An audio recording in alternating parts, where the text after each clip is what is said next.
अस्सलाम वालेकुम। इस लेसन में हम ये समझेंगे कि इंटरव्यू और कॉन्टेक्चुअल इंक्वायरी में फ़र्क क्या है। इंटरव्यू का लफ्ज़ हो सकता है आपने पहले बहुत दफ़ा सुना हो। कॉन्टेक्चुअल इंक्वायरी जो है, ये हो सकता है आपने ना सुना हो।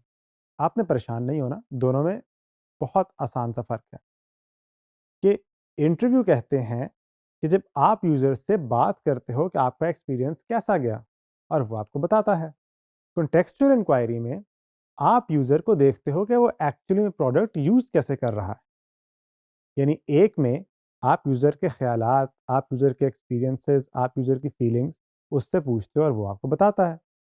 और दूसरे में आप पूछते नहीं हो, आप सीधा देखते हो उसके कि वो इस्तेमाल कैसे कर रहा है। मसलन आप देखते हो कि यूज़र जब मेरा चेकआउट कर रहा है, तो 2-3 दफ़ा इनके चेहरे पे परेशानी आई है। यानी ये कॉन्फिडेंट नहीं है। जब ये प्रोडक्ट ब्राउज़ कर रहे थे, तो 2-3 दफ़ा इनको पेज आगे-पीछे करना पड़ा, यानी इनको मिल नहीं रहा। या जब ये चेकआउट कर रहे थे तो पेमेंट के वक़्त ये थोड़ा सोच रहे थे, यानी ट्रस्ट का मसला है। एज़ अपोज़्ड टू कि जब इंटरव्यू ले रहे होते हैं तो हम यूज़र से डायरेक्ट पूछते हैं। दोनों के अपने फ़ायदे और नुकसान हैं। इंटरव्यू का एक बहुत बड़ा फ़ायदा ये है कि यूज़र आपको खुद बता देता है जो उसके माइंड में मसले चल रहे होते हैं। लेकिन बहुत सारे मसलों से वो खुद आगाह नहीं होता, तो वहाँ पे हमें कॉन्टेक्स्चुअल इंक्वायरी चाहिए होती है। मैं खुद जब भी कभी रिसर्च कंडक्ट करता हूँ, तो मैं अपने सेशन को इस तरह से रखता हूँ कि शुरू का एक हिस्सा मैं इंटरव्यू के लिए डेडिकेट करता हूँ और फिर बाद का एक हिस्सा उससे कॉन्टेक्चुअल इंक्वायरी करवाता हूँ। इससे होता ये है कि मेरे पास दोनों किस्म के रिजल्ट्स आ जाते हैं। मुझे याद है, कुछ अरसा पहले मैं एक दफ़ा इंटरव्यू सेशन कर रहा था और उसके बाद मैं कॉन्टेक्चुअल इंक्वायरी भी करवा रहा था। तो मैंने उनसे सवालात पूछे, आपको ये प्रोडक्ट कैसा लगता है? आपने यूज़ किया है? लास्ट टाइम कब यूज़ किया था? और सारे पॉजिटिव रिस्पॉन्सेज़ थे।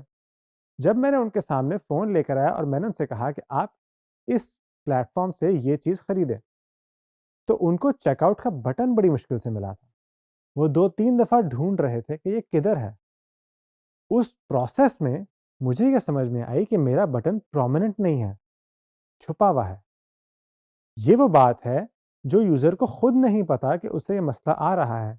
लेकिन क्योंकि मैं डिज़ाइनर हूँ, मुझे ये पता है कि यूज़र को अगर ये टास्क परफ़ॉर्म नहीं कर पा रहा तो इसके पीछे ये वजह है। अलबत्ता हैं ये दोनों यूज़र रिसर्च के मेथड्स ही जो कि क्वालिटेटिव के अंदर आते हैं। लेकिन ये दोनों डिफरेंट किस्म के स्ट्रैटेजीज़ लेकर चलते हैं।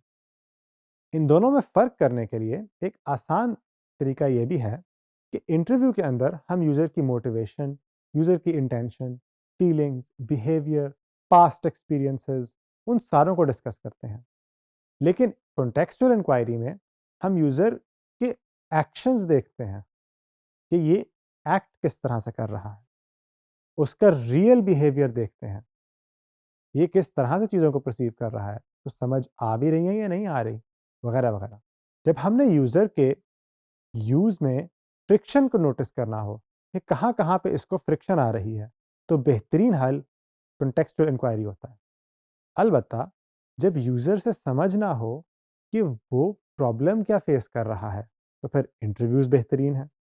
अगर हम दोनों को अपनी गेमिंग स्टोर वाली एग्ज़ाम्पल्स पे मैप करें, तो मसलन इंटरव्यू में मैं ये पूछूँगा कि आपको क्या मसले आ रहे हैं? आप पेमेंट के लिहाज से आपको कोई इश्यू आते हैं और अगर आते हैं तो वो क्या हैं? अलबत्ता कॉन्टेक्सचुअल इंक्वायरी में मैं उससे कोई सवाल नहीं पूछूंगा। मैं उनको सिर्फ एक टास्क दूंगा कि आपने इस वेबसाइट पे आना है और जो नया प्ले स्टेशन है उसको ख़रीदना है। और फिर मैं देखूंगा कि यूज़र ख़रीद रहा है। अच्छा, अब इसने यहाँ क्लिक किया, अब इधर क्लिक किया, अब ये ढूंढ रहा है चेकआउट का बटन किधर है। अच्छा, इसने 2 कंट्रोलर्स करने थे, तो इससे एक कंट्रोलर तो सिलेक्ट हो गया, दूसरा नहीं हो रहा। इस तरह की सारी चीज़ें मैं नोट कर रहा हूँगा। मैं ये भी देखूँगा कि जब उसने नया प्लेस्टेशन खरीदना है, तो वो डिफरेंट वेबसाइट्स में जा रहा है। वो उसने साथ में व्हाट्सऐप भी खोला हुआ है, साथ में फेसबुक मार्केटप्लेस भी खोली हुई है। तो यानी मेरे कंपनी के लिए कंपैटिटर्स सिर्फ दूसरे ब्रांड्स नहीं, बल्कि ओएलएक्स, फेसबुक मार्केटप्लेस और इवन जो व्हाट्सऐप के स्टोर्स हैं, वो भी हैं। इससे मेरी अंडरस्टैंडिंग अपनी कंपनी के बारे में मज़ीद बेहतर होगी और मुझे ये पता होगा कि मैंने किस तरह से अपने यूज़र के लिए चीज़ डिज़ाइन करनी है। अगले कुछ लेसन्स में हम इन दोनों को प्रैक्टिकली ब्रेक डाउन करेंगे और इनकी स्क्रिप्ट तैयार करेंगे। इंशाल्लाह आपसे मुलाकात होती है अगले लेसन्स में।